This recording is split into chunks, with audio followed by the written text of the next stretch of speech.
Welcome to the sales conversation with Greg and Don. We call it Greg and Don's Excellent Adventure. And Greg and I have been meeting for a short period of time. Oh, we've been meeting probably for about 6 months, I think. And we talk about sales. We talk about how to do our business better and different things like that. We thought, well, it might be interesting. Some of you might find it interesting to hear what we're talking about. So we thought we'd have a conversation about sales. My name is Don Gertz, and my background has been in real estate for the last 30 some odd years. I started selling real estate in 1984. So I was only 12, I guess, when I started. But I know that you're thinking, well, that guy can't be that old. But anyway, enough of that. So I started selling real estate in 1984, and I was a salesman until 1992. In 1992, I moved into management. So from about 1992 till about 2011, I was either the manager or the broker owner of our real estate office. And then I went back as a salesperson when I sold my office. And then since that time, I've been selling real estate, and I also did a little bit of managing. So at the moment now, I'm still selling real estate, but I'm transitioning into a coaching role, where a coaching mentor role, where I would like to help new realtors or nearly new realtors get started in the business. And along with me is my friend Greg DeMarco, and I'll let Greg tell you who he is. Well, thanks, Don. I appreciate that. Yeah, well, I've had 40 years experience in a variety of different roles, but basically sales and business development is where I laid my hat. Yeah, so I've been in heavy equipment transportation, boats, yachts. I used to sell. I now run a mentoring business. Basically, well, simply put, I help people transition from being stuck to get to their best version of themselves, either in their life, their business, or their career. So basically, I help people get unstuck and moving forward to grow an existing business or start a business or to just help them get to the next stage in their life. I've been stuck myself and overwhelmed. It's the worst feeling not knowing where to take your next steps. That's where I come in and get people aware and get them clarity and build a roadmap to their destination. In its basic form, we're all in the people business. That's what it comes down to. So we first connect with ourselves, then we connect with others to get what we want in life.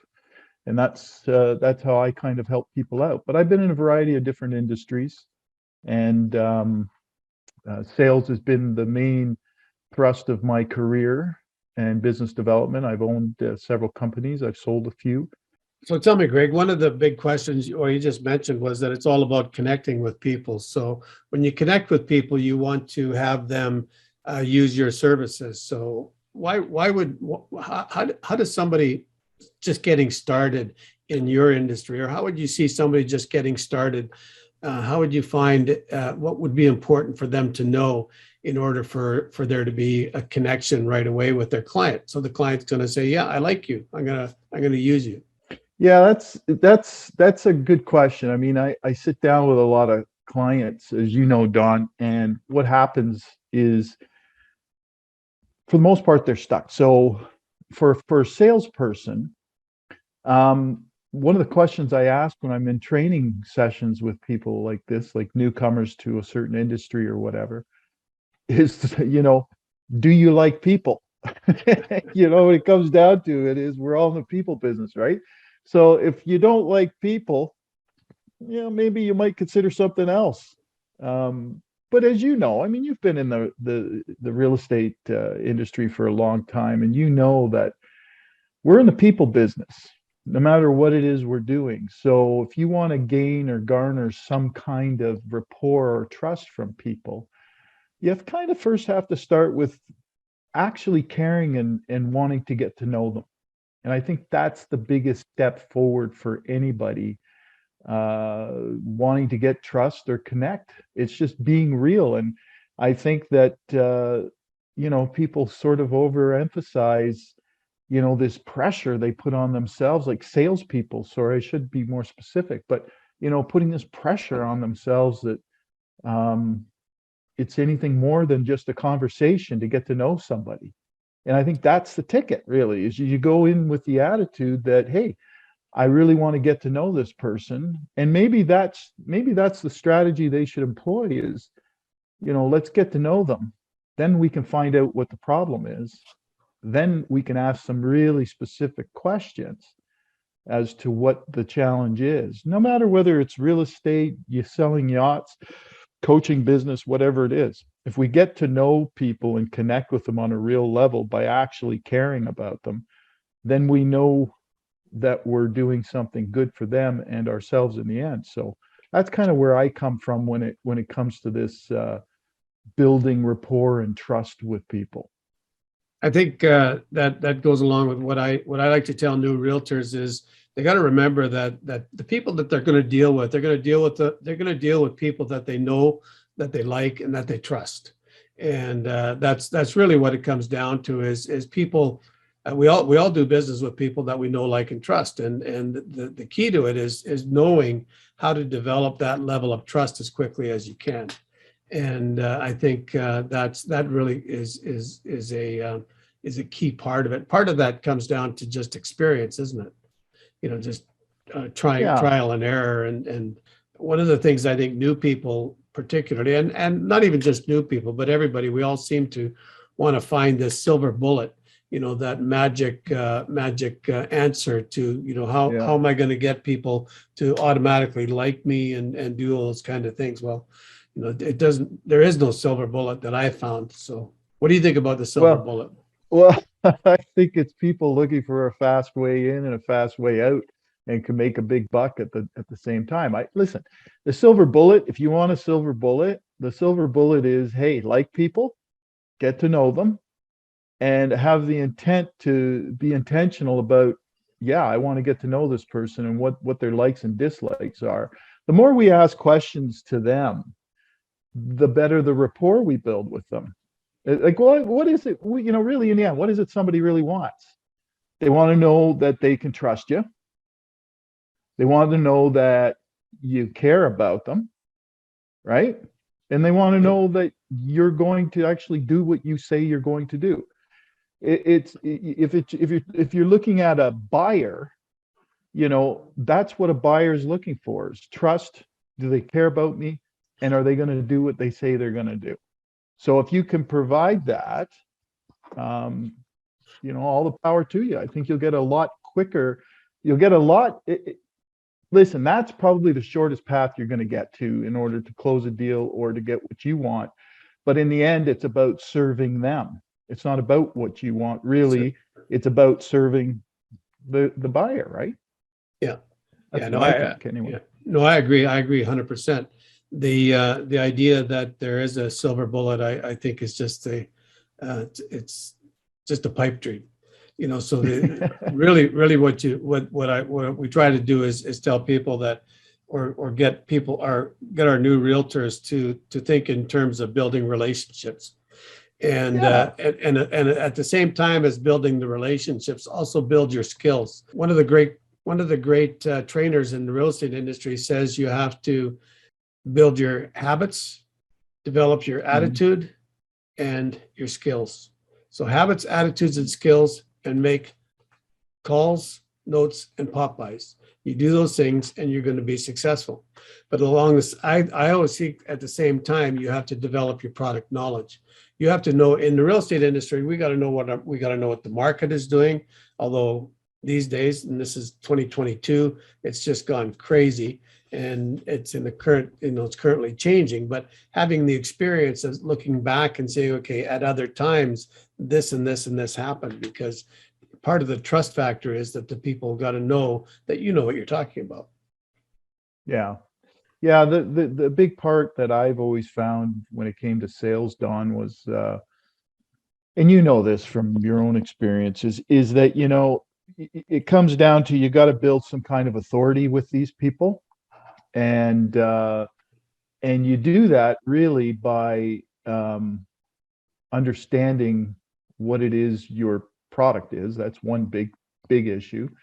is understanding what it is you're selling. And I'd imagine in the real estate market, especially now, it's probably, you really got to be on your toes because there's lots going on. It was kind of like that in the yacht business too, where you really had to, and it's hard with those things. You got yachts and they've got electrical systems, they've got, all kinds of stuff. It's like a floating home, right? So you not only have to understand that part of it, but you have to understand the electrical side and the power units and everything else that's going in there. But if you don't, people don't see you as much of an authority, right? And I think, and honestly, I think future currency for especially salespeople, what the future currency is going to be is reputation, credibility, and this notion of an expert being the expert in a specific niche within that what you're selling. That's going to be the future currency because that all leads to this idea of trust that we're talking about, right? And as you said, the silver bullet that people talk about. I mean, listen, in the end, we're inundated in social media and all over the place with these get rich quick schemes and people talking about, oh, I've got a cure all script for this and that. I think what it really comes down to in the end is understanding, having a strategy in place as to what it is you're trying to accomplish. And for me, like when it comes to my business and stuff now, it's about, let's just establish a relationship. Let's find out what these people are all about and how and if I can actually help them. And I think you've got to, listen, hey, you remember us growing up and working for big companies and corporations and stuff. They're hiring what they call closers. Let's get these closers in here. But I think that's been a big mistake for a long time. In fact, I think it should have been always about hiring people who build relationships. And I think that goes way further down the road than somebody who's just there to close a deal, because it becomes just about the deal and not about the people. So that's kind of where I come from when it comes to Yeah, no, it's really got to be about the people. So basically for somebody getting started, then they need to know that people will deal with people that know, like, and trust them. They're going to have to be honest. They're going to have integrity. They're going to have to, have credibility. They're going to have good product knowledge. All these different things that they have to develop. It doesn't happen overnight, does it? No, no.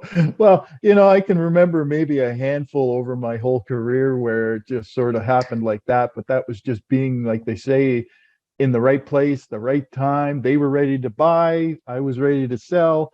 Everything kind of converged into this beautiful thing. But no, that's like few and far. I could seriously, there may have been 3 times in my life that happened. Yeah. But you're right. It's the long. It's like everything else, right? It's the long run. It's a long game, for the yeah. long run. Yeah. Yeah, I know. A lot of the new realtors that we work with, they, they're somewhat overwhelmed because they've just taken this course that teaches them a lot about law and a lot about how to use a fancy calculator and all that stuff, but it doesn't really get it down to the nuts and bolts of what it means to be in real estate, to be a realtor, to help somebody, navigate, the transition from one home to another home. And there's a lot of different factors there. You have personalities that start coming into play. So I recommend that people get some DISC training or some kind of personality style training. We do the DISC profiling in our office. Or I do with my coaching clients. I'm certified with the DISC, so find it very beneficial to helping understand what the motivations are of the person and how and why they sometimes respond certain ways, because we all react in different ways to the same circumstance, or the same thing can happen to you, Greg, and that it happens to me, but you and I'll respond totally differently, right? Yeah, yeah, that's true. And mentioning that DISC profiling or a profiling program, I know you do that, and it's a really good way to for any salesperson to understand their motivations and to understand the buyer's motivation. Because as you know, there's different personality types, and all I can tell you is when I understood that portion of the understanding people better, like to sort of put them in certain categories, my sales skyrocketed. It didn't happen overnight though. It took a gradual 6 to 12 months for me to really start to understand. And you can't pigeonhole everybody in a very specific hole. It's a variety. But when people are buying and selling, and there's different personalities that seem to shine more. But that's a really important thing that you talked about there, because that was a game changer for me in my career. So if you were to give a person, a new salesperson, just one bit of advice, what would it be, just in 2 short sentences? You're kind of putting me on the spot, aren't you? Yeah. So if it's funny, I had a coaching client last night that I was talking to about this, and she just started in the marine industry, and she needs to jump in there with both feet and sort of grab the bull by the horns and tackle it. And I said to her, if I was in your shoes right now, because they have a lot of, for example, they have a lot of boat lines, this company. So I said, if I were you, I'd just concentrate on 2, learn 2 very well. Then the second thing I would do is contact all your contacts and tell them what you're doing. And if they know anybody who wants to buy a boat, to go to you, and to learn how to connect and stay connected with people, and to get out on those docks and start selling as soon as possible. But basically, she needs to really just focus on 2 rather than 8 brands. She could focus on 2. So if you're in any kind of sales, focus on the product you're selling, and then basically reach out to your contacts and really start to learn to connect with people. That's what I would suggest them doing. I think that's very similar to what we advise our new realtors to do. The first thing that we want to have them do is to develop their sphere of influence. We all have a sphere of influence, but not many of us actually put it in one place. So get a CRM and put your sphere of influence in the CRM, because that'll help you stay in contact with them. It'll help you make the initial announcement that you're now in real estate, selling yachts, selling cars, selling whatever, but you can make the initial contact with them, and it helps you stay in touch with them, because you can keep track of your conversations. So that's a really big thing, because people, like I said, people want to do business with those people that know, like, and trust you, and then and that's how we build it. So also, I think it's important to like you said, not start with the whole big thing. Just kind of take it in bite-sized chunks. And so for each industry, I think that's going to be a little bit different. But anyway, it's been good talk. Yeah. Sorry, I just wanted to add one thing, because listen, we're all trying to stand out in a sea of sameness, right? And really, if you can't stand out, you can't stand out if you're not present. And if you're present, you got to be a participant, right? So if you're at a networking event, don't stand in the corner, or at least bring somebody who's going to introduce you, who is the personality type that's going to introduce you to the circles of people that are in there. But you have to be present in order to stand out, right? And if you're gonna be present, you got to participate. And I think that's sort of a really important part of this whole thing. No, I agree.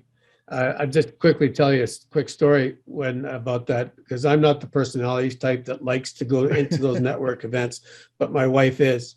So when we would go to a real estate conference or something like that, I would find a couple people that I'd talk to, and then I'd let my wife do the rounds. Sonia is a great networker. So she goes into a room like that and she sees all these friends, new friends that she's got.